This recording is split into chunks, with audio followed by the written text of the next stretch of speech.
Let's start good morning everyone. Let's start our seventh lecture of electrostatics.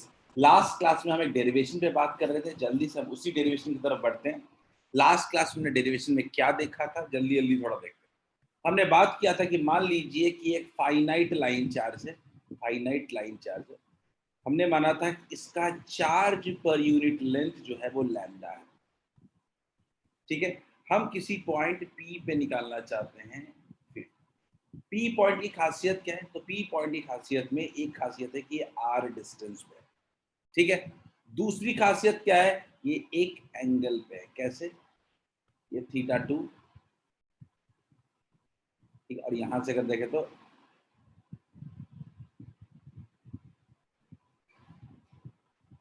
यहां से देखें अगर हम लोग, तो एक एंड से थीटा, एक एंड से थीटा 1, यानी ये इसके एंड पॉइंट्स को शो करता है. ये इसके एंड पॉइंट्स को शो करता है. ठीक है, हम चाहते हैं कि किसी छोटे से एलिमेंट को कंसीडर कर लेते हैं हम लोग. छोटे से एलिमेंट को एल लेंथ, नीचे डी एल लेंथ का कंसीडर कर लिया, डी एल लेंथ का, और इसके वजह से हम चाहते हैं कि इस पी पॉइंट पे फील्ड निकालें. ठीक है, मैं जल्दी से रिकॉल करा देता हूँ कि कॉपी में सब कुछ लिखा हुआ है, कुछ भी लिखने की जरूरत नहीं है. ठीक है, लेट्स सी. तो हम इसके वजह से निकालना चाहते हैं फील्ड. फील्ड निकालेंगे तो कैसे होगा? चार्ज को कनेक्ट कर दिया. ठीक है, याद रखिएगा पॉजिटिव चार्ज है, तो पॉजिटिव चार्ज की वजह से फील्ड क्या होगा? अवे होगा. हमने देखा कि हमारा एक छोटे से एलिमेंट की वजह से फील्ड क्या होगा? डीई, और ये क्या होगा? अवे होगा. गौर से अगर देखें तो मान लीजिए कि ये एंगल थीटा बन रहा है, तो ये भी एंगल थीटा बन रहा होगा. हम जल्दी जल्दी कैसे कैसे फील्ड लिखे थे, जल्दी जल्दी लिख देते हैं. आपके कॉपी में लिखा हुआ है, आपके रिवाइज करना है आपको. हमने शुरुआत में लिखा था सबसे पहले कि डीई स्मॉल, ये छोटे चार्ज की वजह से फील्ड कितना होगा? डीई हमने लिखा था 1/4 pi epsilon naught, 1/4 pi epsilon naught. Charge कितना होगा? Lambda into D L, lambda into D L, D L upon distance का होल स्क्वायर. डिस्टेंस कितना है? अंडर रूट है L square plus R square, उस छोटे से एलिमेंट की वजह से.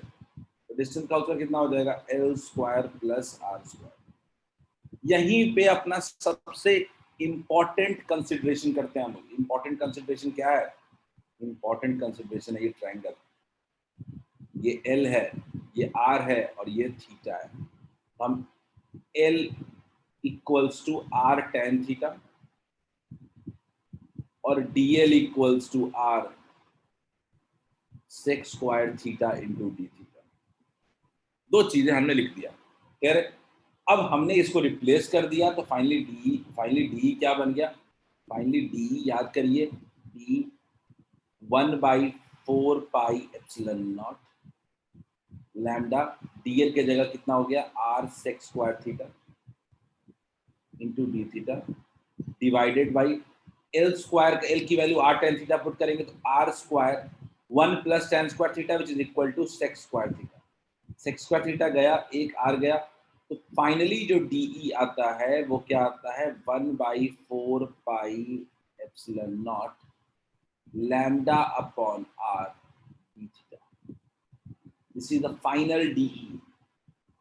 अब मेरे डीई के दो मेजर कंपोनेंट्स हैं. मेरे डीई के दो मेजर कंपोनेंट थे, याद कीजिए, डीई एक्स और डीई वाई. डीई एक्स और दूसरा क्या था? DE Y. डी एक्स और डी वाई. अब डी एक्स और डी वाई को जल्दी देख लेते हैं.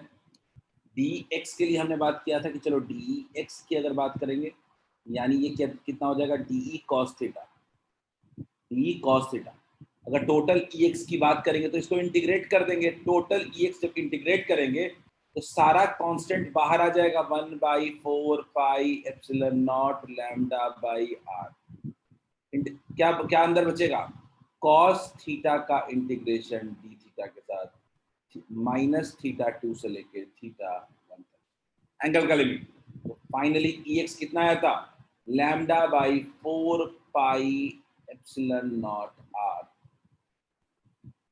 Sign theta 1, sine theta 1 plus sine theta 2. बहुत ही इंपॉर्टेंट फॉर्मूला है ये. Lambda by 4 pi epsilon naught R sine theta 1 plus sine theta 2. ये हो गया ई एक्स. इसी तरीके से हमने डी ई वाई निकाला. ई वाई भी इंटीग्रेट किया डी साइन थीटा को, तो कितना आ गया? Lambda by 4 pi epsilon naught R cos theta 2 minus cos theta 1. Is it clear to all of you? ये मेरा EX और EY आया. अब हम डिफरेंट केसेस की बात करेंगे. अब हम इस फाइनाइट लाइन चार्ज के डिफरेंट केसेस की बात करेंगे. क्या सबको ये डेरिवेशन शॉर्ट में समझ में आया क्या? जल्दी से कॉपी देखिए और कहाँ दिक्कत आई ये पूछिए. डेरिवेशन रट नहीं पाओगे, बेटर होगा समझ लो.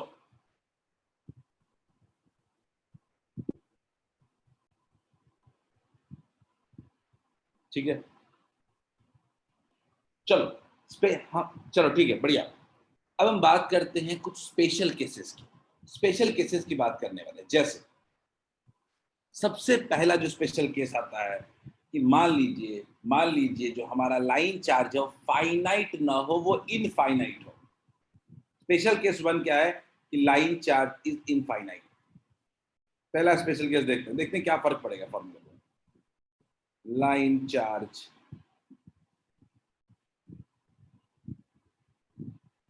Is infinite. मान लीजिए कि लाइन चार्ज मेरा इनफाइनाइट है. तो इस केस में हम क्या कर सकते हैं? किसी भी पॉइंट पे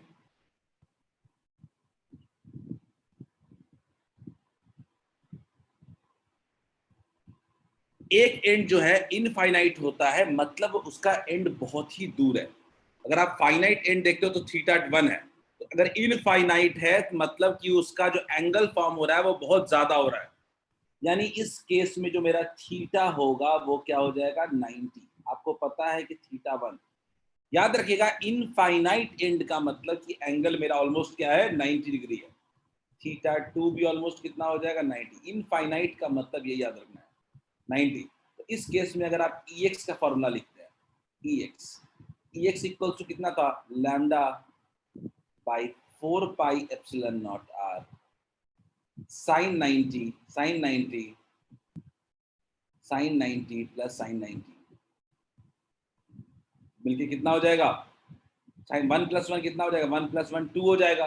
फाइनली फॉर्मूला आ गया lambda by 2 pi epsilon naught R. ये बहुत ही इंपॉर्टेंट फॉर्मूला है.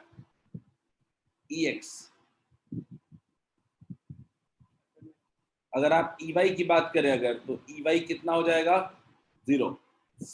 cos 90 क्या हो जाता है? 0. जल्दी लिखिए इसको. मैंने पहला केस लिया है लाइन चार्जेस इनफाइनाइट. इनफाइनाइट का मतलब दोनों एंगल 90. तो EX और EY निकाल लीजिए. जल्दी लिखिए इसको. Everyone note it down.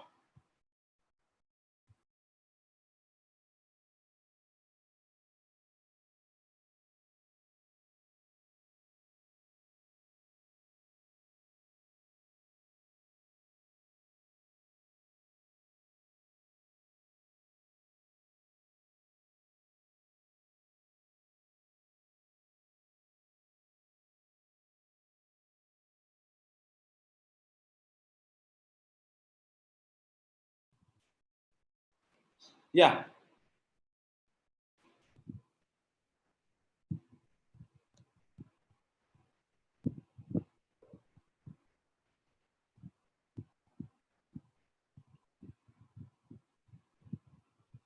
दीक्षा ने पूछा है कि सर एंगल 90 कैसे होगा. अब सीधा सीधा समझो दीक्षा कि मान लीजिए उसके एंड को ना हम दूर लेके जा रहे हैं तो एंगल तो बढ़ेगा. अगर एंड को आप दूर लेके जा रहे हैं तो एंगल तो बढ़ेगा. अच्छा, मैक्सिमम एंगल कितना हो सकता है? ऐसे हो सकता है 90. मैक्सिमम एंगल कितना हो सकता है? 90. कब? जब आपका एंड ऑलमोस्ट बहुत दूर चला जाए या इनफाइनाइट हो जाए. तो इनफाइनाइट का मतलब होता है कि एंड बहुत ही दूर है. क्लियर है क्या?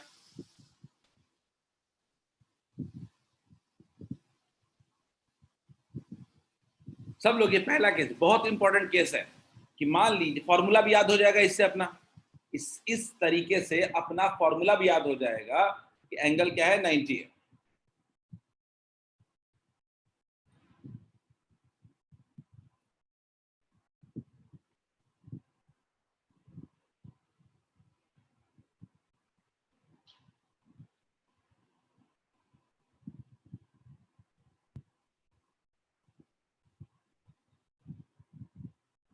चलिए जल्दी, अब बात करते हैं एक और केस की, एक दूसरे केस की बात करते हैं। ठीक है, दूसरे केस में हमने क्या बोला कि लाइन चार्ज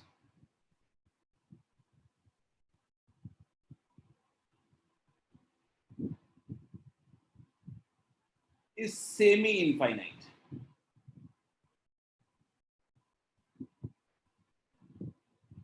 अब सेमी इनफाइनाइट कैसा होगा वो भी देख लेते हैं। ये कई सारे केसेस पॉसिबल है। ठीक है, मान लीजिए कि मैंने बोला कि एक लाइन चार्ज कुछ ऐसा है। ठीक है, एक एंड जो है वो इनफाइनाइट है, दूसरा एंड चलो है, दूसरा एंड मुझे दिख रहा है। और मान लीजिए हमने कोई पॉइंट अज्यूम कर लिया पी, तो हमने पॉइंट पी अज्यूम कर लिया, तो पी अज्यूम कर लिया तो पी किसी ना किसी डिस्टेंस पे होगा, आर डिस्टेंस पे होगा। तो मान लीजिए कि एक एंड तो हमको दिखाई दे रहा है, हमको एक एंड तो दिखाई दे रहा है, वो थीटा 2 वाला मान लीजिए, और थीटा 1 मेरा अगर मान लीजिए 90 हो गया। मान लीजिए थीटा 2 तो मुझे दिख रहा है, पर थीटा 1 क्या हो गया, 90 हो गया। तो इस केस में सबसे पहले EX क्या लिखेंगे, EX equals to lambda by 4 pi epsilon naught R. ये आर छूटा हुआ यहाँ पे, R lambda by 4 pi epsilon naught R sine 90 plus sine theta 2, sine 90 plus sine theta 2।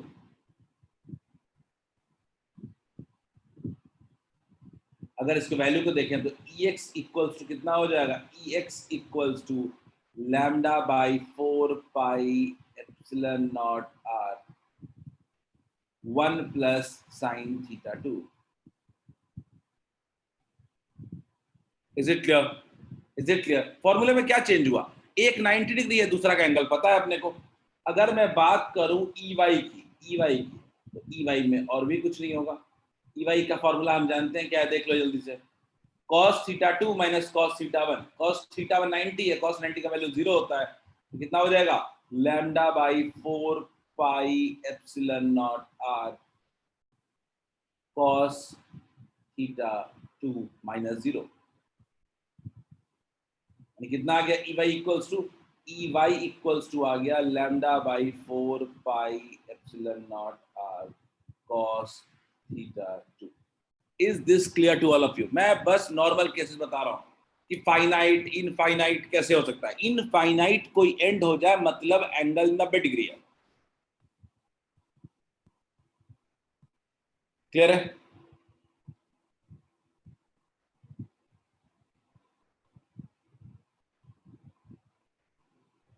ठीक है, एक तीसरा केस और लेता हूं, एक तीसरा केस और लेता हूं।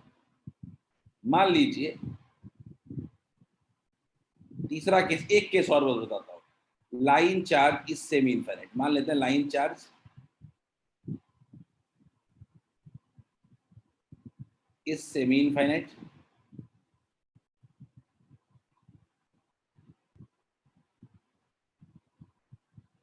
and P is along one end, one and. मतलब क्या है, मतलब ये है कि हमने क्या ले लिया, एक सेमी इनफाइनाइट ले लिया, एक सेमी इनफाइनाइट ले लिया, और हमने क्या किया कि P पॉइंट को इसके जस्ट सामने यहां पे रख दिया, P पॉइंट को इसके जस्ट सामने रख दिया। क्लियर है? P पॉइंट को इसके जस्ट सामने रख दिया तो क्या होगा, क्या होगा, इसके साथ तो इसका एंगल 0 डिग्री होगा, नीचे वाले के साथ तो कितना हो जाएगा, इसका 0 डिग्री सामने सामने रखा हुआ है, और ऊपर वाला जो इनफाइनाइट है उसके लिए थीटा 1 कितना हो जाएगा, 90 हो जाएगा। सारा खेल एंगल का ही है, सारा खेल एंगल का ही है। ऊपर वाले एंड के साथ 90 हो जाएगा, नीचे वाले के साथ 0 हो जाएगा। क्लियर है? तो अगर मैं बोलूं कि EX मेरे से कोई पूछे, EX क्या लिखेंगे, lambda by 4 pi epsilon naught R. Sine 90 plus sine 0 की वैल्यू कितनी हो जाएगी, sine 90 plus sine 0 is equal to lambda by 4 pi epsilon naught r हो जाएगा EX। उसी तरीके से अगर हम लोग बात करें ई वाई की बात करें, ई वाई कितना हो जाएगा, lambda by 4 pi epsilon naught R, lambda by 4 pi epsilon naught R, cos theta 2 cos 0 minus cos 90। Clear है? cos 0 minus cos 90, 1 minus 0, 1 minus 0, तो ये भी कितना हो जाएगा, ई वाई इक्वल्स टू हो जाएगा lambda by 4 pi epsilon naught R. Hopefully सबको ये पूरा फंडा समझ में आ गया होगा, finite, semi infinite. Is it clear to all of you? 3 cases मैंने बताया है। दीक्षा अभी लाइन चार्ज का डेरिवेशन पढ़ रहे हैं ना, ये सिर्फ लाइन चार्ज के लिए है, आगे और चीजें पढ़ेंगे।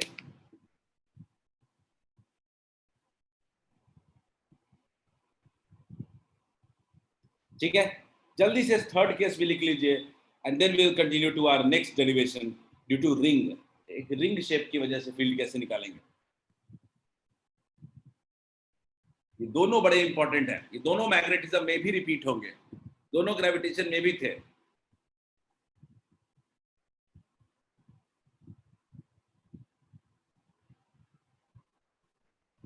जल्दी लिख लीजिए इसको, लिख लो तो एटलीस्ट से देन तब हम आगे बढ़ेंगे।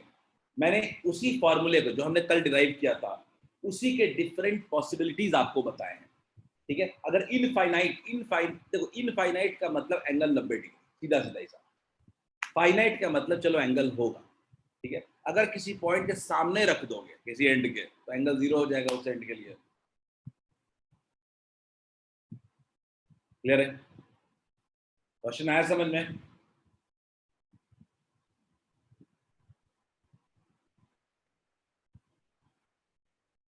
हिमांश आया?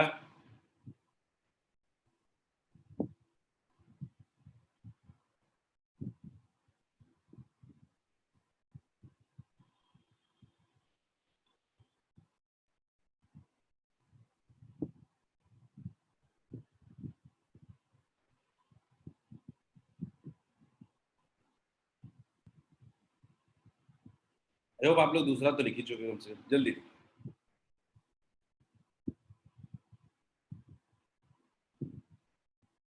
इसी बहाने फॉर्मूला भी याद हो जाए।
लिख लिया? वेरी गुड, चलो आगे बढ़ते हैं। चलो अब एक नया बात करते हैं हम लोग, यूनिफॉर्मली चार्ज सर्कुलर रिंग की वजह से। बड़ा इंटरेस्टिंग है ये, इतना मुश्किल वाला काम नहीं है ये बात।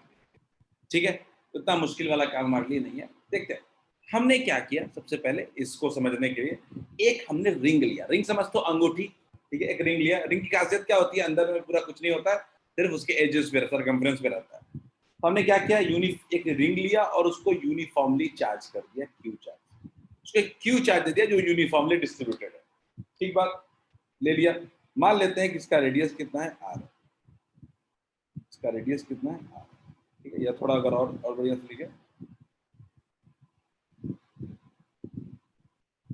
तो इसका रेडियस कितना है, आर है, ठीक, आर है। तो हमने हमने देखा कि हमें मान लीजिए कि पी पॉइंट पे ना फील्ड निकालना, पी पॉइंट पे फील्ड, अब पी पॉइंट पे फील्ड निकालने में हमारे पास दिक्कत क्या है कि पूरे रिंग की वजह से एक साथ तो निकाल नहीं सकते हैं, तो हमको क्या जरूरत है कि इस रिंग का एक छोटा सा एलिमेंट कट करना बहुत जरूरी है, एक छोटा सा एलिमेंट,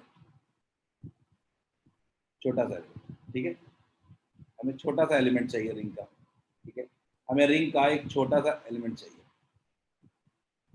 हमने इसको बोला कि मान लीजिए छोटा सा एलिमेंट कितना है, डी क्यू, ठीक है, रिंग पे एक छोटा सा एलिमेंट, पतला छोटा सा एलिमेंट हमने कट कर लिया डी क्यू चार्ज का, ठीक है।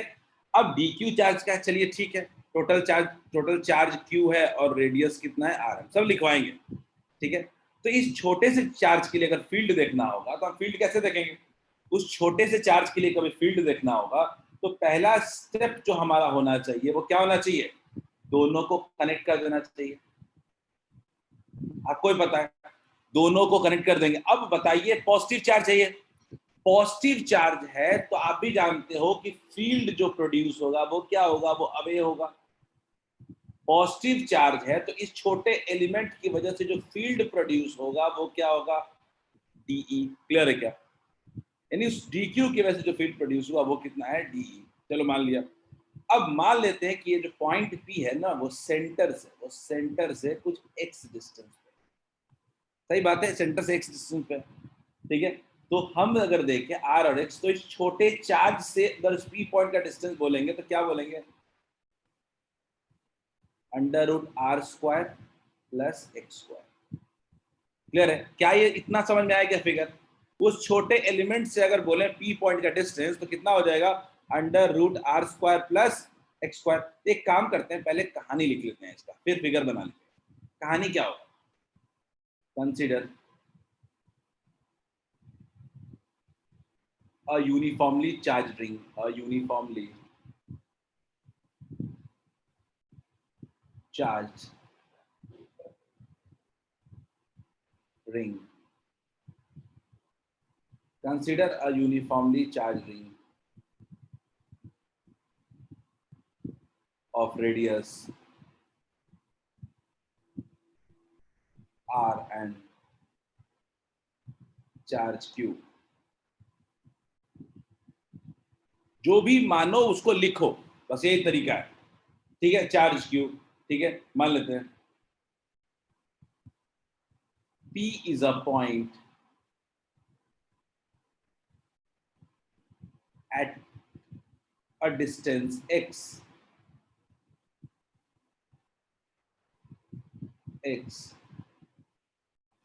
from center of along the axis, P point क्या है, एक्सिस के अलॉन्ग एक्स डिस्टेंस अवे है, ठीक है, क्लियर है, हमने मान लिया। अब बात क्या आती है, consider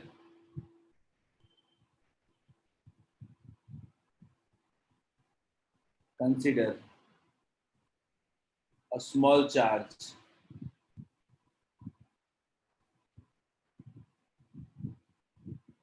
dq on the ring, ठीक है। तो इस छोटे से चार्ज dq के लिए अगर कोई मेरे को बोलेगा कि फील्ड कितना होगा तो क्या लिखेंगे, फील्ड डीई कितना लिखेंगे, डीई इक्वल्स टू, हम कह सकते हैं क्या, 1/4 pi epsilon naught, 1/4 pi epsilon naught dq charge upon distance का होल स्क्वायर। बोलिए क्या हम कह सकते हैं क्या 1/4 pi epsilon not Q upon R square, इसमें किसी को कोई तकलीफ है तो बताइए, इसमें किसी को भी कोई तकलीफ अगर है तो बताइए कि छोटे से एलिमेंट की वजह से 1/4 pi epsilon not D Q upon R square, याद रखो, रटोगे तो काम नहीं चलेगा, समझते चलोगे तो फिर कभी भूलोगे नहीं, ये कहानी आप बना सकते हो किसी भी दिन, ऊपर की कहानी इंपॉर्टेंट नहीं है, जो डी वाला पार्ट लिखा क्या ये क्लियर है क्या, जल्दी से देखो, समझो, उसके बाद लिखना शुरू करो। सब लोग स्टेटमेंट लिखेंगे और उसके स्टेटमेंट लिखेंगे और इस फिगर को बनाएंगे, उसके बाद हम आगे बात करेंगे।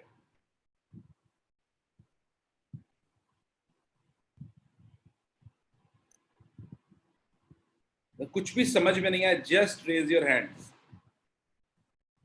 बहुत इंपॉर्टेंट डेरिवेशन करा रहा हूं मैं।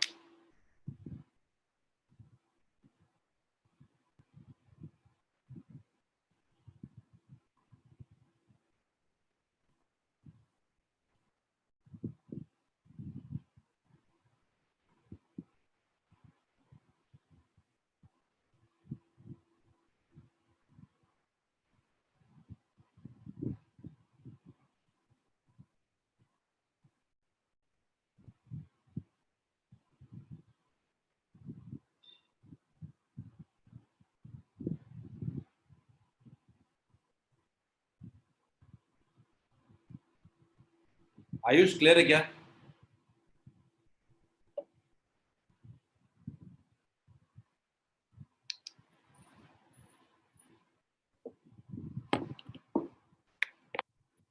कहीं भी दिक्कत हो बाबू पूछो।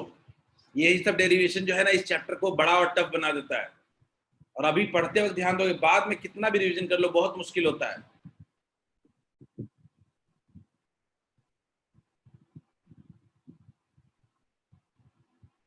Telling you with my experience कि हर कोई लास्ट में इस चैप्टर में दिक्कत में रहता है।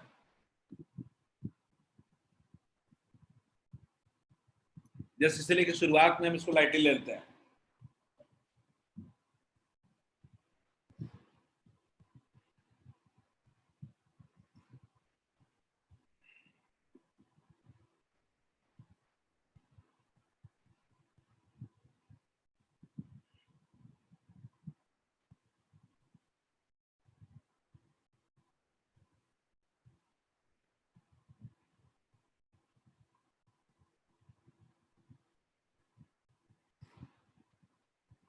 लिख लो तो एटलीस्ट यस डन।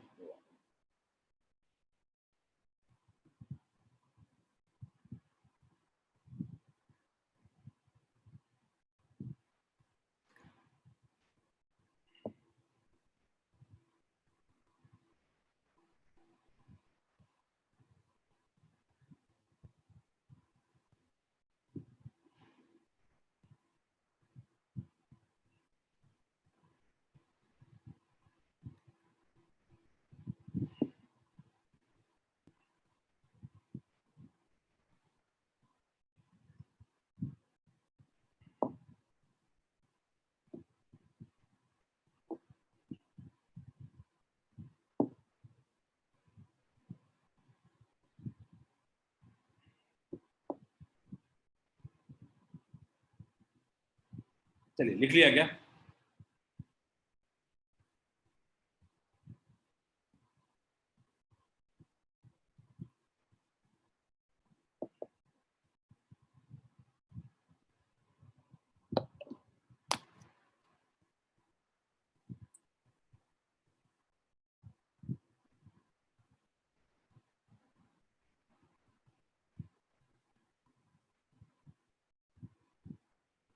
चलिए आगे बात करते हैं। हमारे पास तो डी हो गया। अभी जो डी है हमारे पास, ये डी भी तो एंगल पे है, तो क्या आपको नहीं लगता कि इसका भी कंपोनेंट होगा? और आपको मुझे बताने की जरूरत नहीं है ये कंपोनेंट कैसा होगा, आप जानते हो। एक कंपोनेंट तो आपका ऐसा होगा और दूसरा कंपोनेंट आपका कुछ इस तरीके से होगा। इसको आप क्या कहोगे? डीई एक्स कहोगे और इसको कहोगे डीई वाई। मान लीजिए कि ये एंगल थीटा है, तो ये भी एंगल कितना हो जाएगा? थीटा। बोलिए क्लियर है क्या? दोनों एंगल क्या हो जाएगा? थीटा। ये क्या लिख सकते हैं क्या? डीई एक्स इक्वल्स टू क्या हो जाएगा? D E cos theta. और डीई वाई कितना हो जाएगा? D E sine theta. क्या क्लियर है क्या सबको? एक्स कॉम्पोनेंट और Y component, D E cos theta और डीई साइन थीटा। अब हमारे लिए सबसे बड़ा सवाल है ये पहले वाई कंपोनेंट का। वाई कंपोनेंट में गौर से अगर देखो, वाई कंपोनेंट में गौर से देखो तो ऊपर के रिंग के आधे पार्ट के लिए फील्ड नीचे की तरफ आ रहा है, लेकिन रिंग के हाफ नीचे के पार्ट के लिए फील्ड ऊपर की तरफ आएगा। तो अगर पूरे साइकिल का अगर हम इंटीग्रेट करेंगे तो क्या ये कह सकते हैं क्या कि डी वाई फुल साइकिल में कितना हो जाएगा? डी वाई फुल साइकिल में कितना हो जाएगा? 0।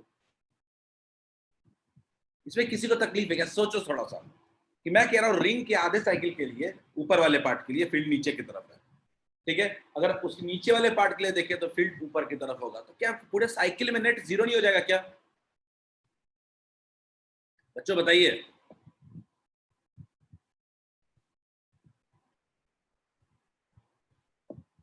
क्या ये वाई कंपोनेंट का पार्ट पूरी तरह खत्म नहीं हो गया क्या? ये कई लोगों ने कल लाइन चार्ज में कहा था सर 0 नहीं हो जाएगा, इस केस में क्या 0 हो जाएगा क्या? बिल्कुल क्लियर है। तो इस केस में हमने क्या ऑब्जर्व किया कि जो फील्ड हो जा रहा है वो क्या हो जा रहा है? 0 हो जा रहा है।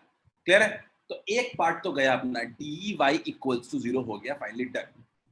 अब बात करते हैं डी एक्स, ठीक है, D x.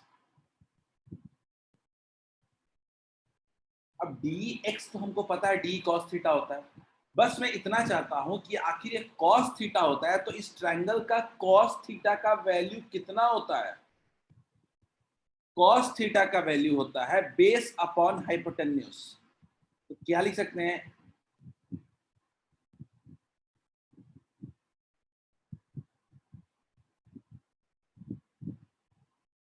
Base upon hypotenuse क्या लिख सकते हैं? Under root X by R square plus x square लिख सकते हैं क्या? X by under root are square plus x square. अब मुझे कोई बोलेगा कि बताइए डी एक्स कितना होता है पहले तो डी एक्स के लिए क्या लिखेंगे? D cos theta. अब वाई कंपोनेंट भूल जाना है, अब एक्स कंपोनेंट पे खाली काम कीजिए, d x d cos theta. T का वैल्यू तो हम जानते हैं 1/4 pi epsilon not D q by under root are square plus x square into cos theta.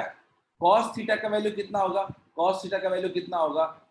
X by under root are square plus x का whole square, cos theta. Clear है।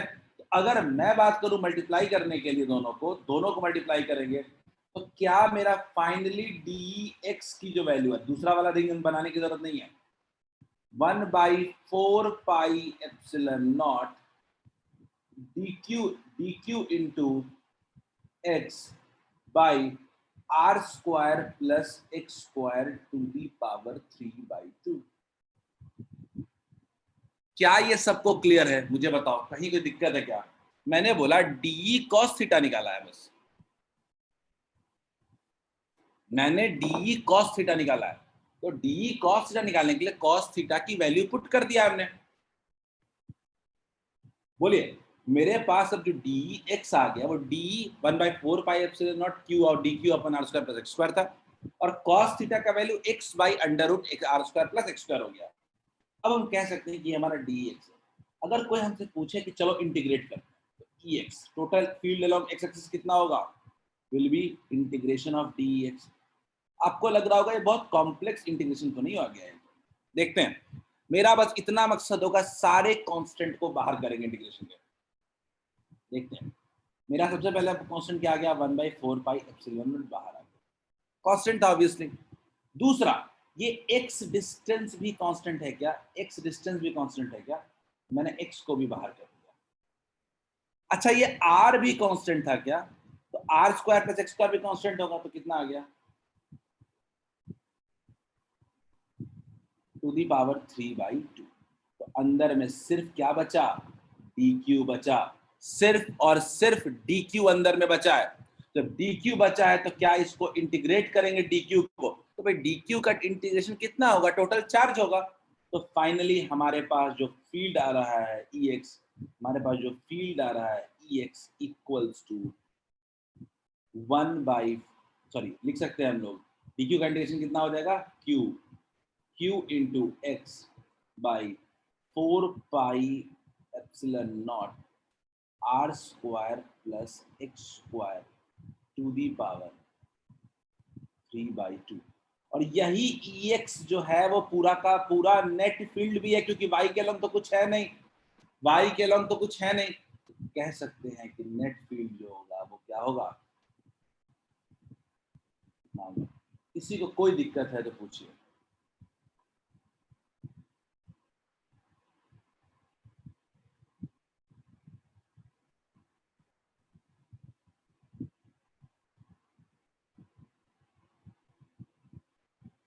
चलिए बोलिए, किसी को कोई भी दिक्कत है तो बताइए, किसी को कोई भी दिक्कत है तो बताओ, अदरवाइज सब लोग लिखें इसको। दीक्षा, निखिल, नीलू, समझ में आया क्या? प्रत्युष, प्रकाश, आया समझ में क्या? हमने बोला सारे कांस्टेंट को बाहर करो, अंदर में बच रहा इंटीग्रेशन उसको इंटीग्रेट करते हैं। सिर्फ डी क्यू बच रहा है अंदर में, तो सिर्फ डी क्यू का इंटीग्रेशन कितना हो जाएगा? क्यू हो जाएगा।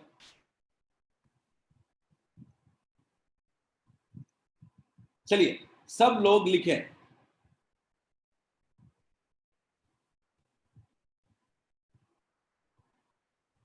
इसमें कोई ज्यादा स्पेशल केस भी नहीं है, सिंपल फॉर्मूला है। ये मैग्नेटिज्म में भी आएगा, ग्रेविटेशन में भी आ चुका है।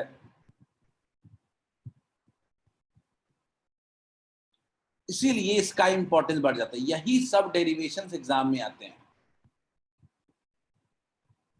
क्योंकि हमारे पास ऐसे ज्यादा नहीं, 25-30 डेरिवेशन होते हैं, तो इतना हम तो दिमाग में रख ही सकते हैं कम से कम। और कई डेरिवेशन तो बिल्कुल सिमिलर है, तो अगर 25 का मतलब मैं कह रहा हूं तो 10-12 याद रखने हैं।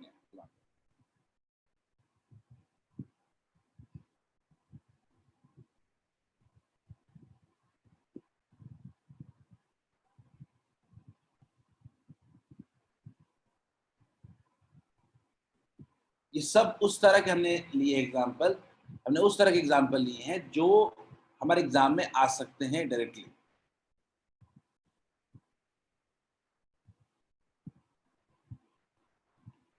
एनसीईआरटी में यही दो के बारे में बात की गई है सिर्फ, डेरिवेशन।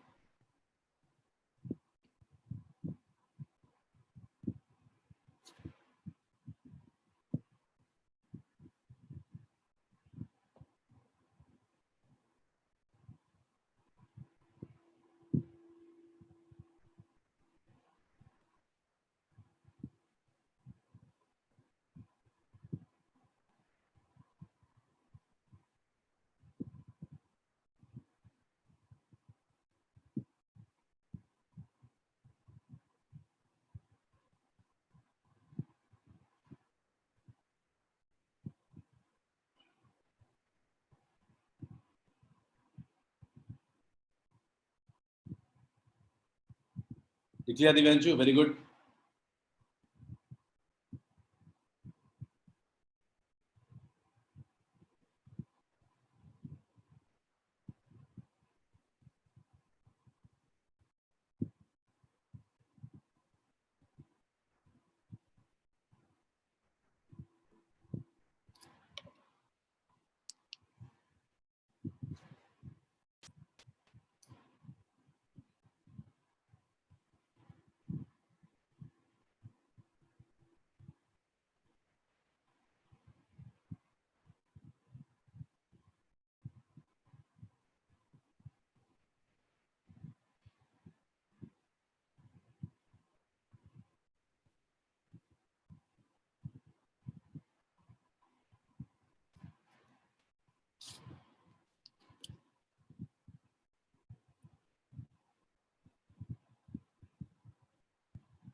लिख लिया सबने?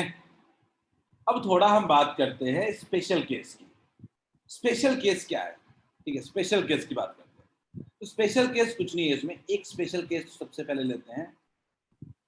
Special case,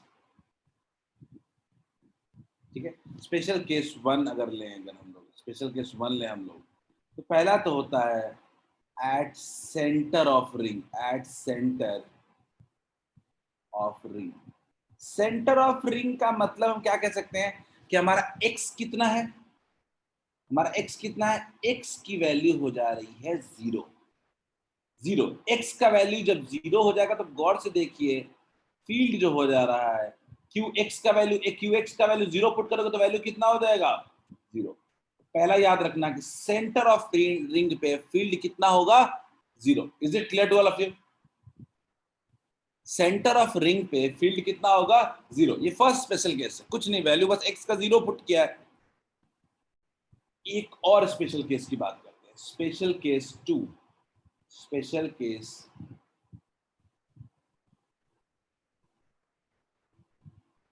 for maximum field, for maximum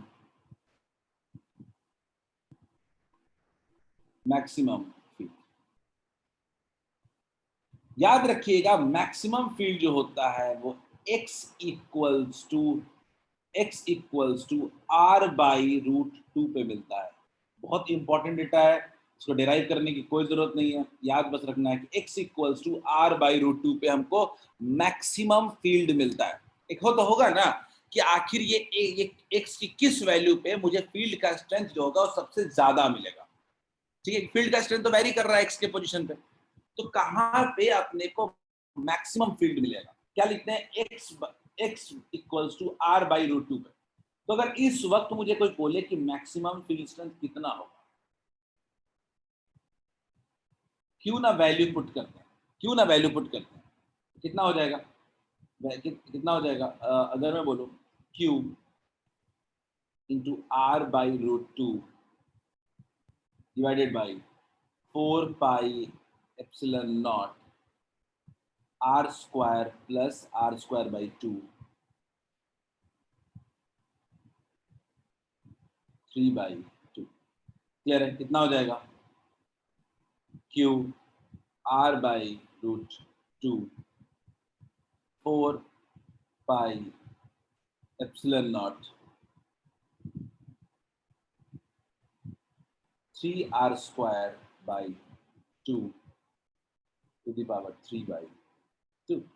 value निकाल लेते हैं हम लोग, वैल्यू निकाल लेना है, वैल्यू निकाल लेते हैं। x कितना है? r बाई रूट 2 है, कितना आ गया? q r by root 2 4 pi epsilon naught 3 root 3 r cube by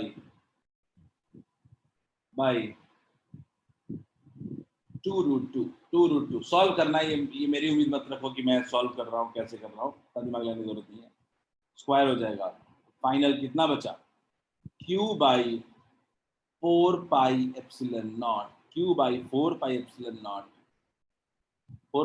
not 3 root 3 r square, 3 root 3 r square. Clear? That's it. इसी का हम लोग,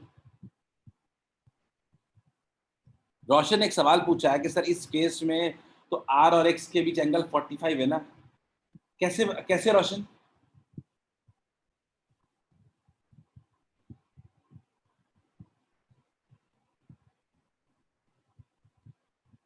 हाँ, उस हिसाब से तो 45 है, सही कह रहे हो रोशन, लेकिन उससे फायदा क्या हुआ मुझे?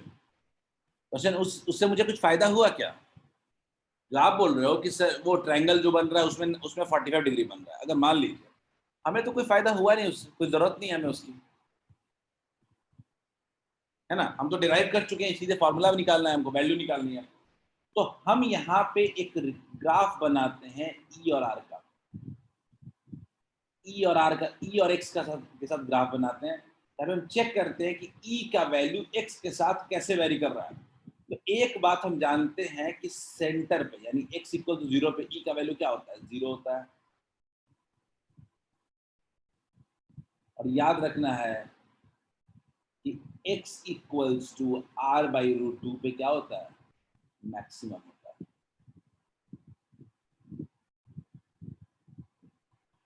क्या किसी को कोई तकलीफ है क्या? मैंने यही तो बोला आपको, सेंटर पे 0 होता है और r बाई रूट 2 पे मैक्सिमम होता है, उसके बाद हर जगह वैल्यू क्या होगी? डिक्रीज करेगी। क्या सबको क्लियर है क्या रिंग की वजह से? ये मान लीजिए मेरा सेंटर है, किसी को कोई दिक्कत है तो पूछिए। और ये मैक्सिमम निकालने वाला वैल्यू आप खुद पुट करके निकालिए। मैक्सिमम पुट कितना होगा फील्ड, उससे ज्यादा जरूरी है कि कहाँ होगा। कहाँ होगा मतलब r/√2 पे होगा। शोएब क्लियर है क्या? शोएब समझ में आया क्या कि कैसे हम लोग मैक्सिमम फील्ड निकाले? कहाँ मैक्सिमम फील्ड होगा? सेंटर पे 0 होगा फील्ड। फॉर्मूला याद रखना है।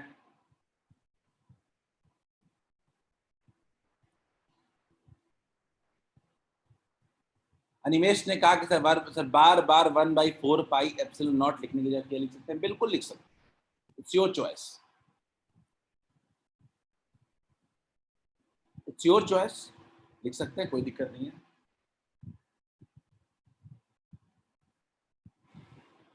आप 1/4πε लिखने की आदत डालोगे, वो आदत बन जाएगी।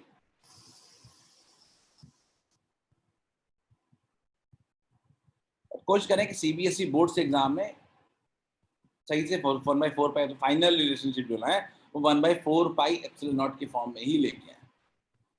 ठीक है, आई जस्ट होप कि सबको ये डेरिवेशंस क्लियर हो गए होंगे। ठीक है, ठीक है। अब एक क्वेश्चन के फॉर्म में, एक क्वेश्चन के फॉर्म में हम बात करना चाहते हैं। एक क्वेश्चन आप लोग के लिए लाया हूं जो थोड़ा मेहनत करने वाला क्वेश्चन है, लेकिन ये एक उस तरह पे जा रहे हैं कि अगर मान लीजिए कभी इन डेरिवेशन के अलावा कभी हॉट क्वेश्चन बोर्ड में आ जाए, कभी हॉट क्वेश्चन आने का मतलब है कभी ऐसा क्वेश्चन आ जाए जो हमारे डेरिवेशन के लिस्ट में नहीं है, तो उस केस में हम कैसे फील्ड इंटेंसिटी निकालेंगे? मैं आपको 1 मिनट का टाइम देता हूं, क्वेश्चन को थोड़ा रिकलेक्ट करें, अपने दिमाग को रिकलेक्ट करें, क्वेश्चन को विजुअलाइज करें, मैं आपको इसका डेरिवेशन में हेल्प करूंगा।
रोशन, रिंग के सेंटर में 0 होता है, सेमी सर्कुलर रिंग में भी क्या 0 होगा? रिंग में भले 0 होता है रोशन, लेकिन सेमी सर्कुलर रिंग में तो 0 नहीं कह सकते ना। चलिए, इस बार रिंग नहीं एग्जाम्पल है, इस बार हमारा सेमी सर्कुलर रिंग एग्जाम्पल है। अगर मान लीजिए मेरे से कोई पूछेगा कि सेंटर पे बताओ कि कितना इलेक्ट्रिक फील्ड इंटेंसिटी होगा due to a semicircular ring, एक ट्रिकी क्वेश्चन है और हमें यह सोचना पड़ेगा कि ये बिना इंटीग्रेशन के नहीं बन सकता है। कोई चांस नहीं है कि हम बिना इंटीग्रेशन का इसको बना लें। तो कैसे बनाएंगे, क्या करेंगे? तो हम इसके लिए, हमारे पास जो तरीका सबसे बढ़िया बचता है कि हम इसके लिए एक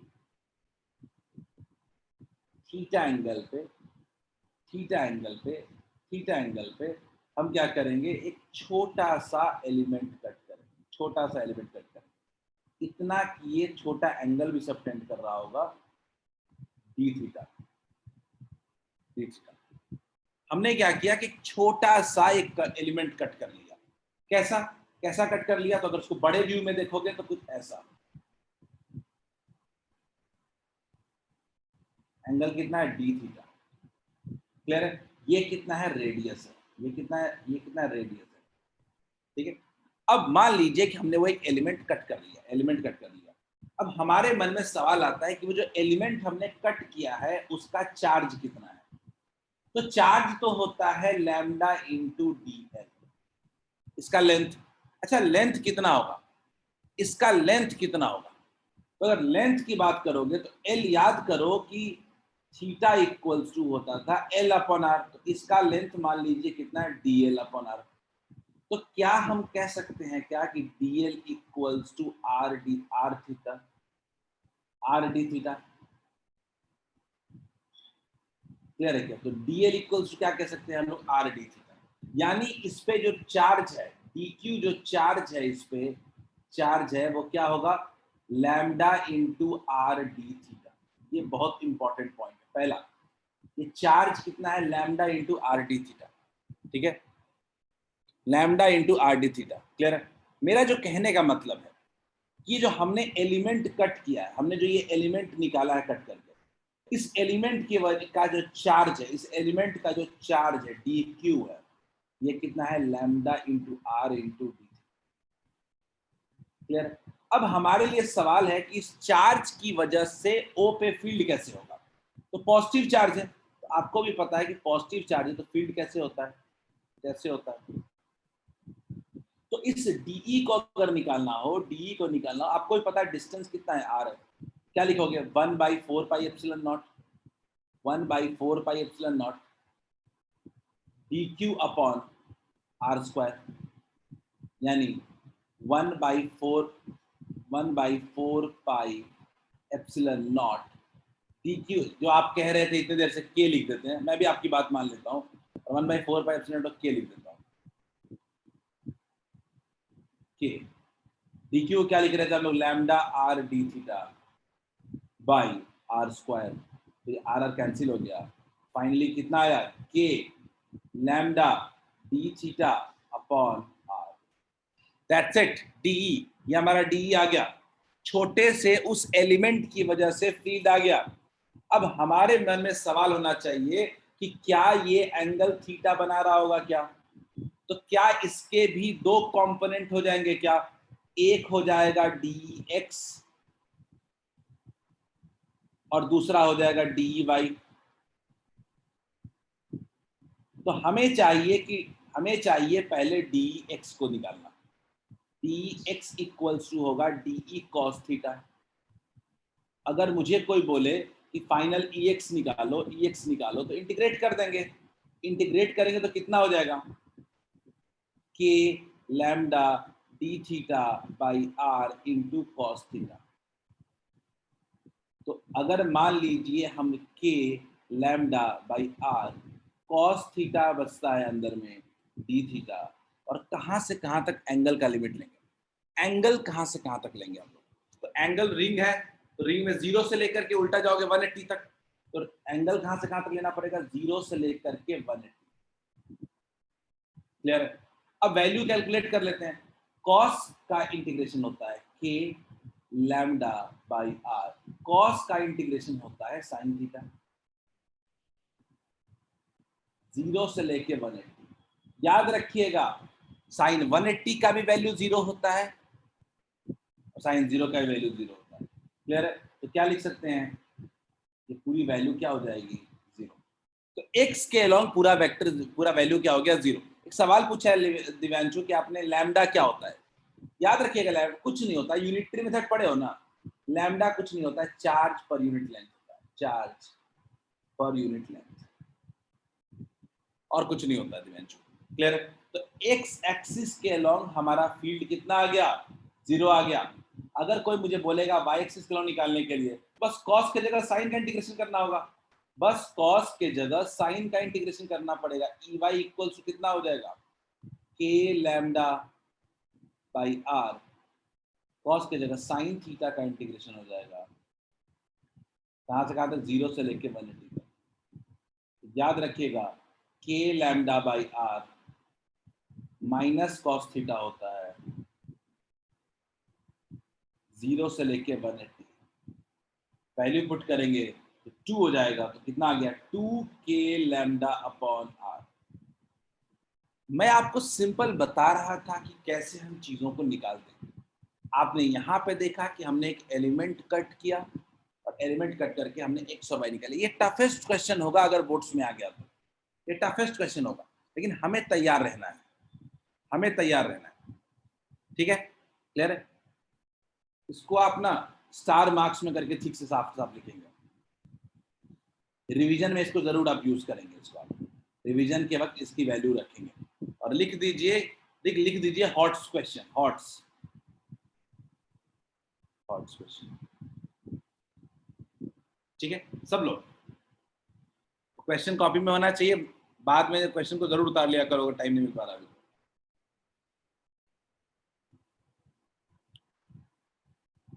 हमारा डेरिवेशन खत्म हो गया और हमारा फील्ड भी खत्म हो गया। एक्चुअली हमारा फील्ड भी खत्म हो गया। हमने एक तो पॉइंट चार्ज की वजह से पढ़ा, 90% न्यूमेरिकल्स पॉइंट चार्ज से आएंगे और डेरिवेशन इन दोनों से आएंगे। ठीक है,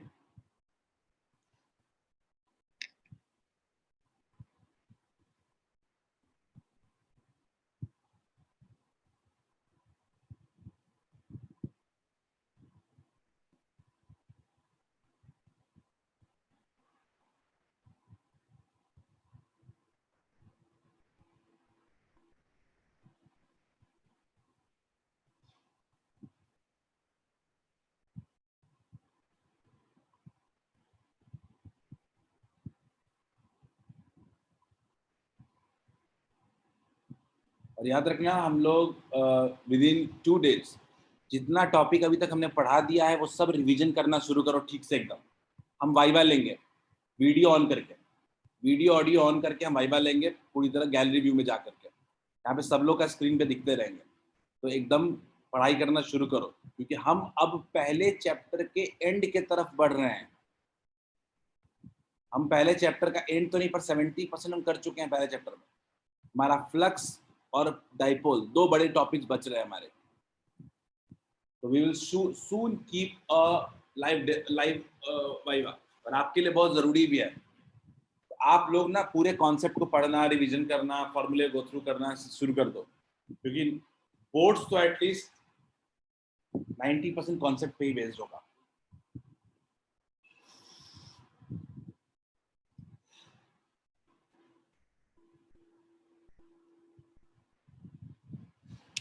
चलिए, I think we are done with it.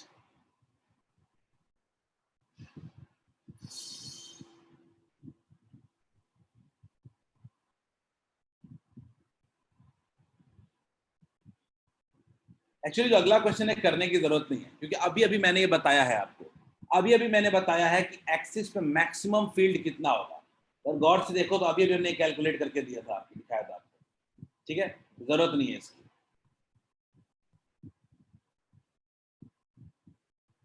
ये 2 भी आ जाएगा, सॉरी जस्ट गिव मी 2 भी आ जाएगा ऊपर में, नीचे से 2 ऊपर जाएगा ना, 2 हो जाएगा। ठीक, चलिए मैक्सिमम वाले में ना 2 लिख लो, ऊपर में मल्टीप्लाई कर लो। ये 2 नीचे से लिखने में छूट गया था, ये 2 लिखने में छूट गया था। ई मैक्स वाले में, रिंग वाले में 2 भी ऊपर लिख लो।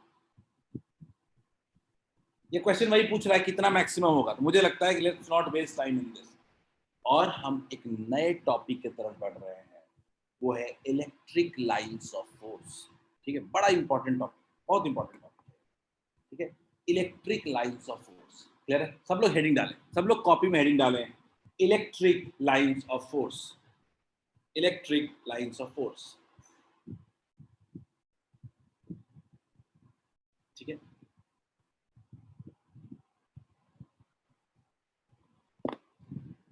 ठीक है, तो बड़ा इंपॉर्टेंट है। वो क्या हुआ कि हमने सबसे पहले इलेक्ट्रिक फील्ड पढ़ा, हमने देखा कि एक चार्ज की वजह से उसके आसपास के रीजन में इलेक्ट्रिक इफेक्ट क्रिएट हो जाता है। मान लिया उसके आसपास के रीजन में इलेक्ट्रिक इफेक्ट क्रिएट हो जाता है, मान लिया। तो अगर इलेक्ट्रिक इफेक्ट उसके आसपास के रीजन में क्रिएट हो जा रहा है, तो हम कह सकते हैं कि आखिर उसको रिप्रेजेंट कैसे करें, कैसे रिप्रेजेंट करें, कहाँ स्ट्रॉन्ग फील्ड है, कहाँ वीक फील्ड है, किसी जगह पे फील्ड का डायरेक्शन कैसे है, अवे है कि टुवर्ड्स है। इस चीज को शो करने के लिए हम लोग इलेक्ट्रिक लाइंस ऑफ फोर्स पढ़े। यानी मैं बड़े सिंपल वर्ड्स में कहूँगा तो electric lines of force basically कुछ नहीं है, pictorial representation of electric field. आप लोग को भी याद होगा मैंने एक क्वेश्चन करवाया था जिसमें फील्ड लाइन ड्रॉ किया था, मैंने फील्ड ऐसे ड्रॉ किया था, ऐसे ऐसे फील्ड रिप्रेजेंट किया था, ऐसे ऐसे फील्ड रिप्रेजेंट किया था। वो भी क्या है, pictorial representation of electric field. ठीक है, तो अगर इलेक्ट्रिक फील्ड लाइंस का कोई डेफिनेशन बोले क्या होता है तो क्या लिखेंगे, लिखिए, the line of force in an electric field is an imaginary line. Electric lines of force या इलेक्ट्रिक फील्ड लाइंस, जिसको और हम लोग इलेक्ट्रिक फील्ड लाइंस भी कह सकते हैं, इस चीज को हम लोग और इलेक्ट्रिक फील्ड लाइंस भी कह सकते हैं। Electric field lines, electric field lines, clear है? इलेक्ट्रिक फील्ड लाइंस भी हम लोग कह सकते हैं। जनरली लोग ना इलेक्ट्रिक फील्ड लाइंस ही कहते हैं इसको, ठीक है, इलेक्ट्रिक फील्ड लाइंस। तो line of force in an electric field is an imaginary line, imaginary line, the tangent to which at any point on it represents direction of electric field at a given point। ठीक है, basically ये एक pictorial representation है जिसके किसी भी point पे अगर आप टेंजेंट ड्रॉ करते हो तो वो इलेक्ट्रिक फील्ड का डायरेक्शन बताता है। क्लियर? सब लोग इस डेफिनेशन को लिखो, फिर मैं डिटेल में समझाता हूं ये कैसे फील्ड लाइन इलेक्ट्रिक फील्ड के मैग्नीट्यूड और डायरेक्शन दोनों को शो करता है।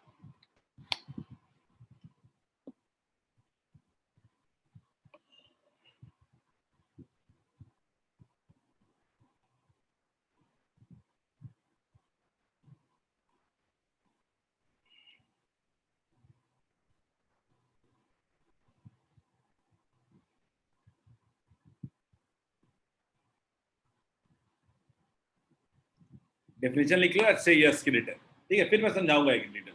बहुत आसान टॉपिक है, सबको समझ में आ जाएगा अभी सामने।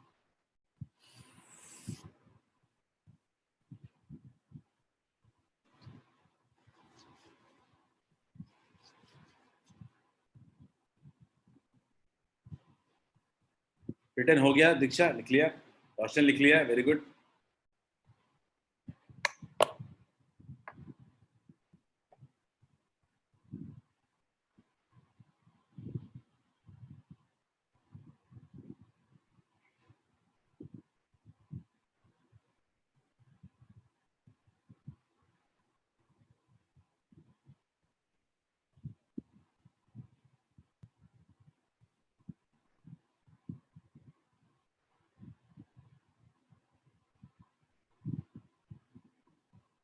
चलिए देखते हैं, लिख लिया सबने, ठीक है, वेरी गुड, वेरी गुड। चलो समझते हैं।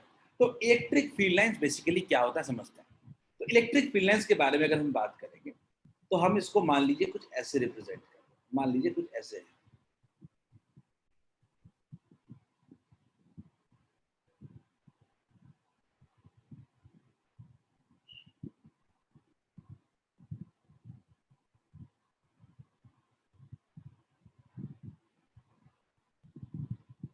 मान लीजिए आपका ये इलेक्ट्रिक फील्ड लाइंस, ठीक है, मैं आपको बताता हूं क्या क्या इसके मीनिंग्स हो सकते हैं।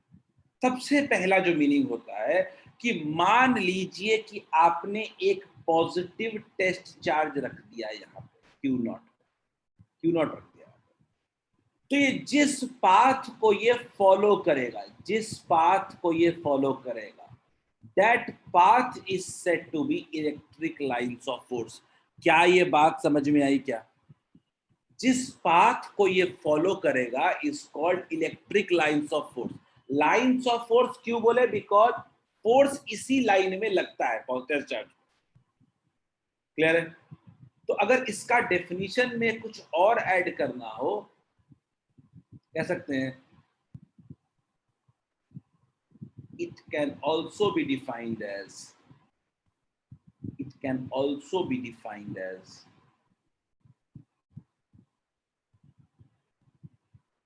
it can also be defined as path along which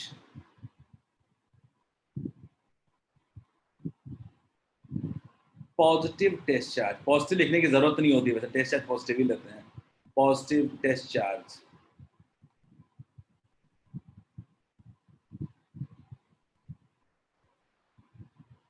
follows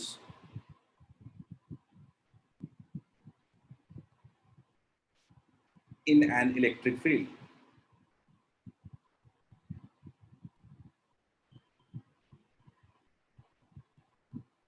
मतलब पॉजिटिव टेस्ट चार्ज को अगर यहां रख दोगे तो ये वाला पाथ, यहां रख दोगे तो ये वाला पाथ फॉलो करेगा। पहली चीज हो गया। दूसरा दूसरा पॉइंट समझते हैं। मान लीजिए कि हमारे पास कोई पॉइंट है P, मान लीजिए हमारे पास कोई पॉइंट P, और हम इस पॉइंट पे चाहते हैं कि इलेक्ट्रिक फील्ड का डायरेक्शन देखें। तो कैसे देखेंगे?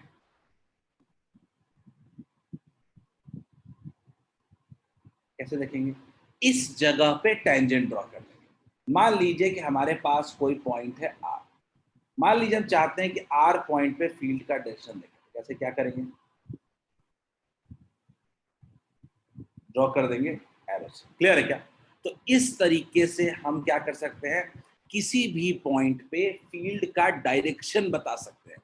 यानी डायरेक्शन फील्ड का डिटरमाइन करना है इससे, तो क्या करेंगे, किसी भी पॉइंट पे हम टेंजेंट ड्रॉ कर देंगे। तो अगला पॉइंट लिखा हुआ है आपके डेफिनेशन में, लिखा हुआ है tangent drawn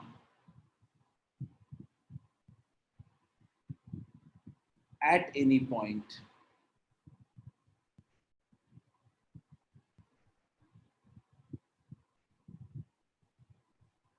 on electric lines of force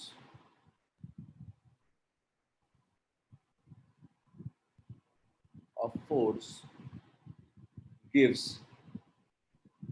direction of electric field। क्या सबको दूसरा पॉइंट क्लियर है क्या? किसी भी पॉइंट पे अगर हम टेंजेंट ड्रॉ कर देंगे तो उस वक्त का वो फील्ड का डायरेक्शन शो कर देगा। तीसरा तीसरा पॉइंट, आखिर स्ट्रेंथ कैसे पता चले? फील्ड में खाली डायरेक्शन थोड़े होता है, उसका स्ट्रेंथ भी तो होता है। तो स्ट्रेंथ पता चलना हो, करना हो अगर, तो उसके लिए इंपॉर्टेंट होता है फील्ड लाइंस का डेंसिटी। फील्ड लाइंस का डेंसिटी, क्लियर है? फील्ड लाइंस का डेंसिटी। तो आप मुझे बताओ कि अगर मैं बोलूं कि मेरे पास एक सरफेस है 1 और मेरे पास है दूसरा सरफेस 2 उसी एरिया में, आप बताओ किसमें ज्यादा फील्ड लाइन जा रहा है, 1 और 2 में? मुझे बताओ कि किसमें फील्ड लाइन ज्यादा जा रहा है, नंबर ऑफ फील्ड लाइंस किसमें ज्यादा है, 1 में या 2 में? आपसे सवाल मेरा है कि किसमें नंबर ऑफ फील्ड लाइन ज्यादा है? एवरीवन गोइंग अहेड विद 1, एक एक में ज्यादा है। अगर एक में नंबर ऑफ फील्ड लाइन ज्यादा है मतलब फील्ड क्या है, स्ट्रॉन्ग है। फील्ड क्या है, स्ट्रॉन्ग है। तो हम यहीं पे एक और पॉइंट कह लेते हैं, density of field lines. Density of field lines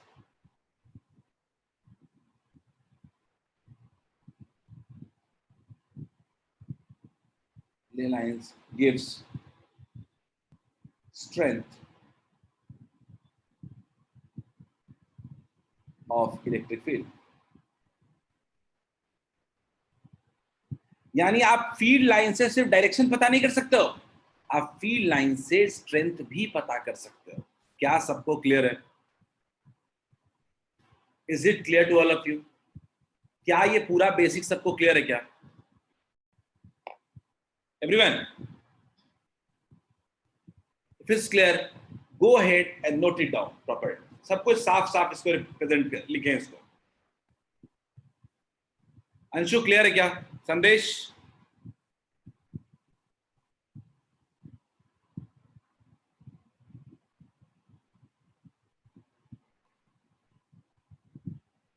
Diksha cut करेगा फील्ड डायरेक्शन, तो कट करे, वो टेंजेंट तो कहीं कट कर ही सकता है। टेंजेंट उस फील्ड लाइन, जो फील्ड लाइन हम लोग चूज किए हुए उसको कहीं और टच नहीं करेगा। एक फील्ड लाइन को टच नहीं करेगा, दूसरे फील्ड लाइन को टच कर सकता है।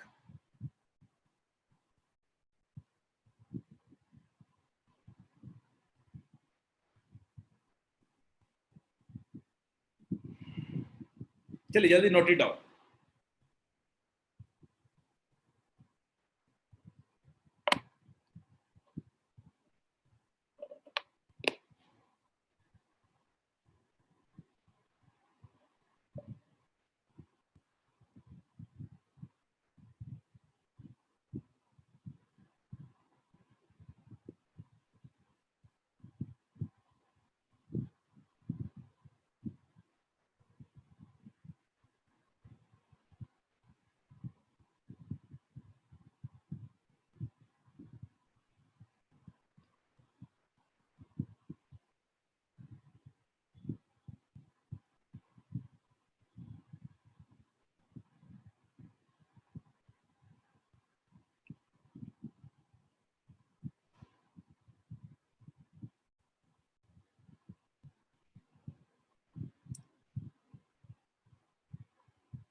जल्दी लिख लो, से यस लिख के बताओ कि इफ यू हैव रिटन।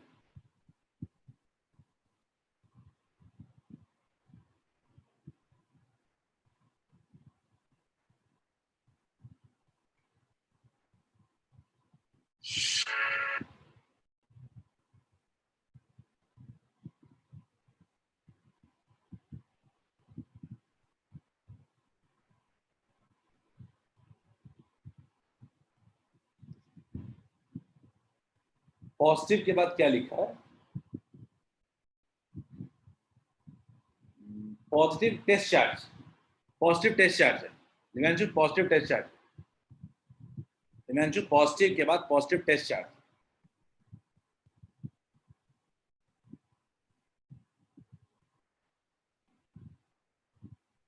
लिखिए जल्दी।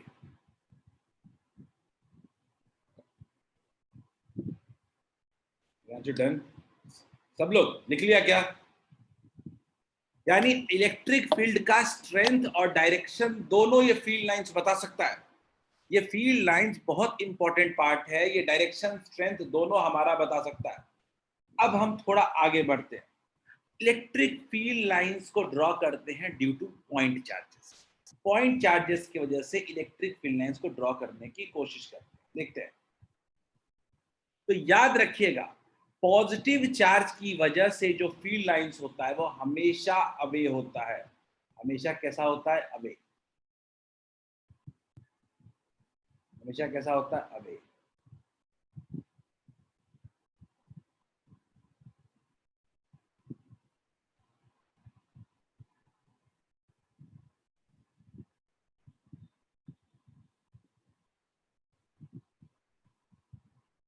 हमेशा अवे होता है। क्लियर है क्या?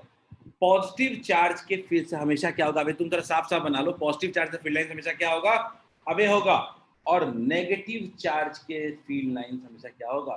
टूवर्ड्स होगा। नेगेटिव चार्ज से हमेशा फील्ड लाइन जो होगा वो टूवर्ड्स होगा।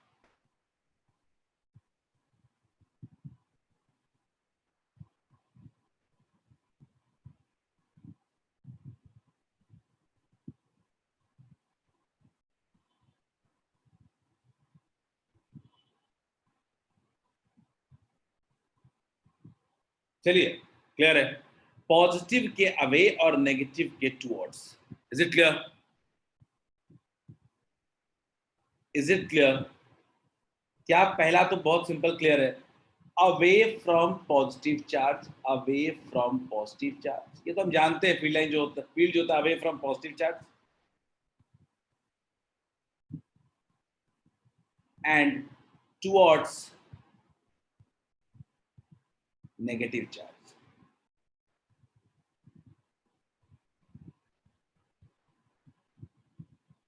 Is it clear to all of you? सब लोग ड्रॉ करें। ये ड्रॉ करना आपने को सीखना पड़ेगा। सिंगल चार्ज के लिए अवे और टुवर्ड्स, पॉजिटिव के लिए अवे, नेगेटिव के लिए टुवर्ड्स। क्लियर है क्या?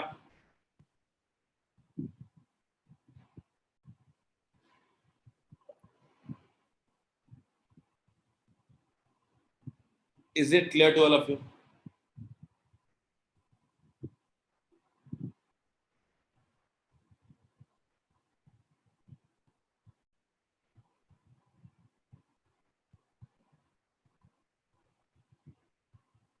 आगे देखते हैं।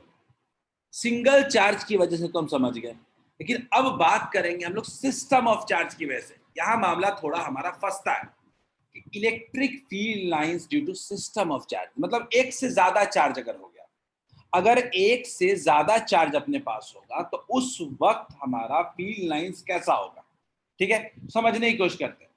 देखिए, सिंगल चार्ज का अलग अलग बना सकते हैं आप, लेकिन दोनों की वजह से कंबाइंड बनाएंगे तो कैसा बनाएंगे? याद रखिएगा, कंबाइंड। तो अगर कंबाइंड बनाएंगे तो हम क्या देखते हैं कि पॉजिटिव चार्ज की वजह से जो फील्ड होता है, दोनों दोनों चार्ज की वजह से फील्ड कैसा होगा?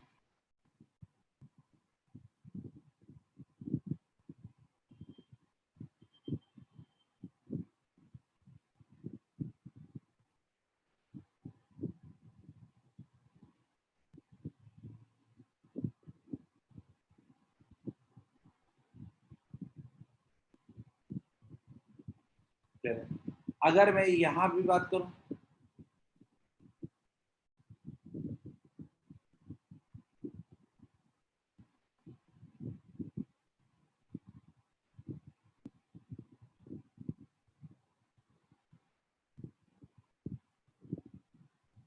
तो आप गौर से एक बात देख रहे हो, तो दोनों पॉजिटिव चार्ज की वजह से जो फील्ड लाइंस हो रहे हैं वो एक दूसरे से क्या कर रहे हैं, रिपेल कर रहे हैं। याद रखिएगा, पॉजिटिव या नेगेटिव।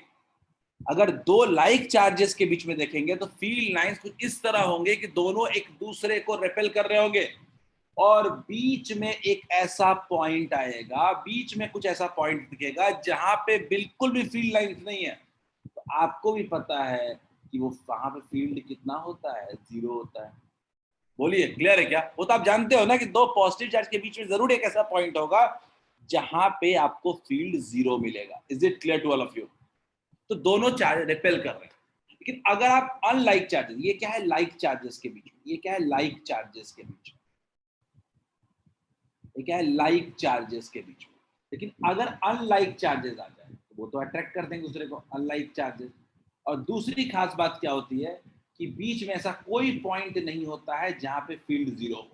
अनलाइक चार्जेस है, कोई बीच में ऐसा पॉइंट हो ही नहीं सकता जहां पे फील्ड 0 हो, पॉसिबल ही नहीं है। तो इसीलिए यहाँ पे कैसा होगा, पॉजिटिव के अवे और नेगेटिव के टूवर्ड्स, पॉजिटिव के अवे और नेगेटिव के towards.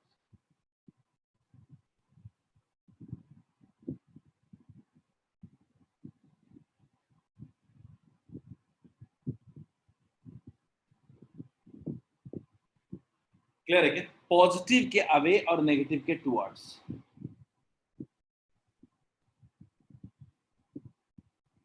Is it clear to all of you? क्या समझ में आ गया क्या कि लाइक चार्जेस और अनलाइक चार्जेस के बीच में कैसे फील्ड बनेगा, दो चार्ज सिस्टम की वजह से फील्ड लाइंस बनेगा। Is it clear? Basic understanding वाली चीज है।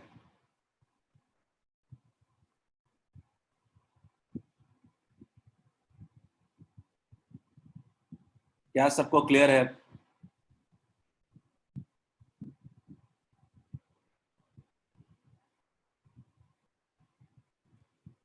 आगे बढ़ते हैं। Number of field lines, number of field lines की बात करते हैं। नंबर ऑफ फील्ड लाइंस क्या होगा? ठीक है, नंबर ऑफ फील्ड लाइंस ये मैंने बता दिया है आपको, एक्चुअली इसको लिखने की भी जरूरत नहीं है, मत लिखिएगा, समझा देता हूं बस खाली। सर इतना ही समझाना चाहता था कि मान लीजिए फील्ड लाइंस ड्रॉ, ये फील्ड लाइंस ड्रॉ किए गए हैं, हमारे फील्ड लाइंस ड्रॉ किए गए हैं कुछ इस तरीके से। तो अगर मान लीजिए कि यहाँ पे एक पॉइंट है ए और यहाँ पे एक पॉइंट है बी, तो field at A, field strength at A will be higher than field strength of B. बड़ा सिंपल रीजन है, बिकॉज फील्ड लाइंस की डेंसिटी ए पे ज्यादा है और बी पे कम है। मुझे लगता है इसमें सब लोग अग्री करते हैं, हमने अभी थोड़ी देर पहले बताया, क्योंकि नंबर ऑफ फील्ड लाइंस या field density at A is higher than field density at B. Clear है क्या? अभी अभी बताया है, ठीक है। तो ये लिखने की जरूरत नहीं है, मुझे लगता है ये आप अंडरस्टूड पॉइंट है हमारा, ठीक है। एक बात बस और बताना चाहता हूं कि अगर आपको यूनिफॉर्म फील्ड शो करना है, ये नोट करके थोड़ा लिख देना, यूनिफॉर्म इलेक्ट्रिक फील्ड अगर शो करना है, यूनिफॉर्म इलेक्ट्रिक,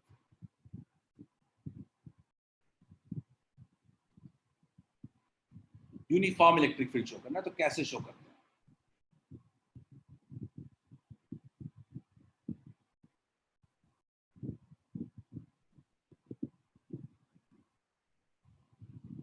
क्या होना चाहिए?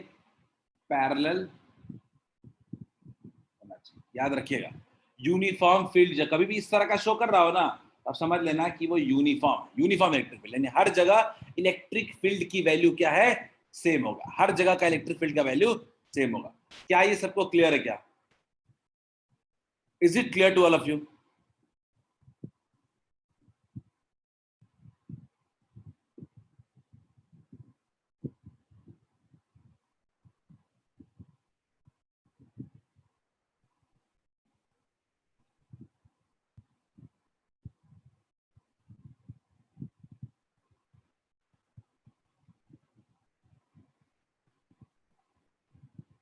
चलिए,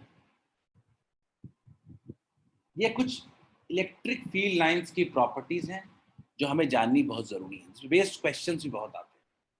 इलेक्ट्रिक लाइंस ऑफ फोर्स, ठीक है, कि कुछ प्रॉपर्टीज, एक एक करके हम लोग चारों प्रॉपर्टी लिखेंगे और क्लास को एंड करेंगे। पहली property, electric field lines of resultant electric field can never intersect with each other. यानी सिंपल सा बात करो तो electric field lines can never intersect with each other. बहुत इंपॉर्टेंट पॉइंट है। मान लीजिए कि आपके दो इलेक्ट्रिक फील्ड लाइंस किसी जगह पे इंटरसेक्ट कर गए। मान लीजिए अगर ये दोनों इंटरसेक्ट कर गए तो आप अगर इस इंटरसेक्शन पॉइंट पे आओगे तो मैं आपसे अगर डायरेक्शन पूछूंगा तो आप एक बार तो इसका टेंजेंट ड्रॉ करोगे और दूसरी बार इसका टेंजेंट ड्रॉ करोगे। तो एक जगह आपके हिसाब से कितने डायरेक्शन हो जाएंगे? दो, विच इज नॉट पॉसिबल। तो इसीलिए कह सकते हैं कि अगर इंटरसेक्ट करेगा तो एक ही जगह पे दो फील्ड का डायरेक्शन हो जाएगा, which can never be possible. क्या कभी आप एक जगह एक साथ दो डायरेक्शन मूव कर सकते हो क्या? नहीं। तो इसीलिए कह सकते हैं can never intersect with. Exam में कई बार सवाल आया है, ठीक है। रीजन क्या लिख सकते हैं? As electric field can't have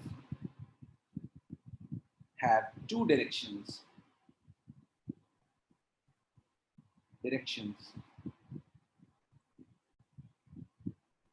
at any moment।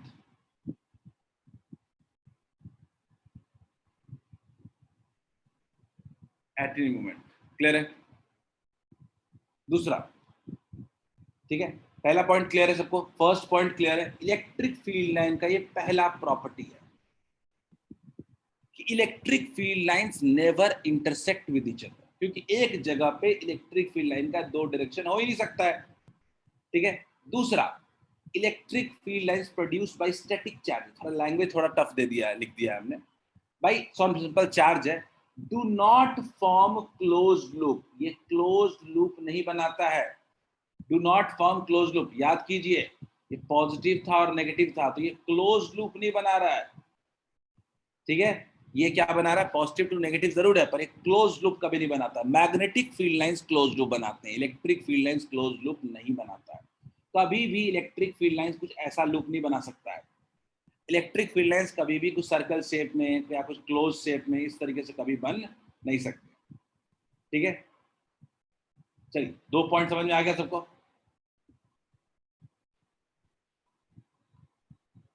ये हमारा बी है,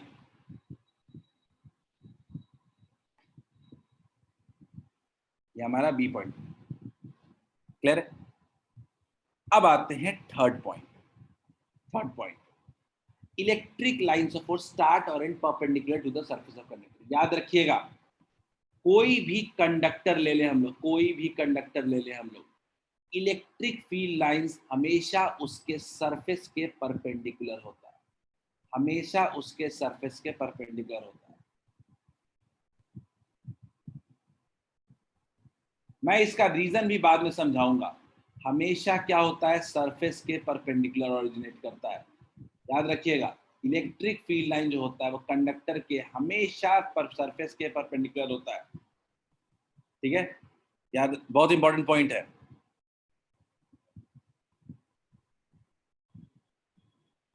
इलेक्ट्रिक फील्ड लाइंस हमेशा कंडक्टर के सरफेस के परपेंडिकुलर होता है, सी। और चौथा पॉइंट है, कभी भी कंडक्टर के अंदर एंटर नहीं करता है, बिकॉज अंदर में कंडक्टर के फील्ड क्या होता है?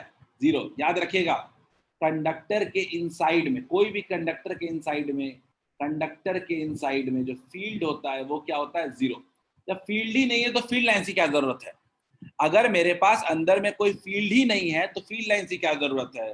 अंदर में फील्ड क्या होता है? जीरो। मैं अगले दिन इसी स्लाइड से शुरू करूंगा कहानी, अगले दिन इसी स्लाइड से आपको एक्सप्लेनेशन शुरू करूंगा। जल्दी से लिख लो, and this would be the end of your class. बिल्कुल दिव्यांशु, इंसुलेटर के अंदर जा सकता है, कंडक्टर के अंदर कभी भी फील्ड लाइंस एंटर नहीं करेंगे, क्लियर है? कंडक्टर के अंदर फील्ड लाइंस कभी भी एंटर नहीं करेंगे।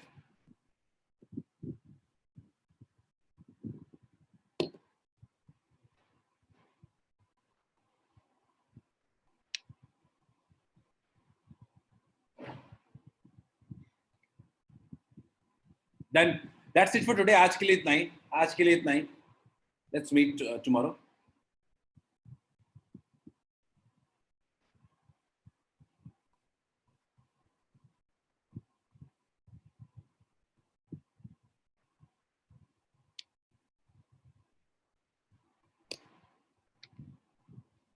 स्टैटिक चार्ज का मतलब शुभम की charge at rest. Shubham static charge का मतलब है चार्ज एट रेस्ट, जो चार्ज रेस्ट में हो।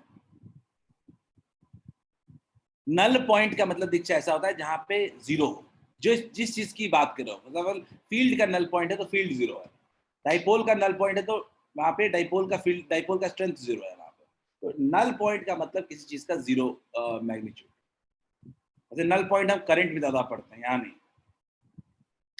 ये आपके क्वेश्चन में मिला होगा, इलेक्ट्रिक फील्ड का बताइए कि बीच में कहाँ नल पॉइंट होगा, है ना शायद दीक्षा, इफ आई एम करेक्ट। कहीं क्वेश्चन में मिला होगा कि फील्ड का बताइए कहाँ नल पॉइंट, नल मतलब जीरो, सीधा सीधा। चलिए let's end the class for today, let's meet tomorrow. Slide में आपको दे देता हूँ, and we get your video also.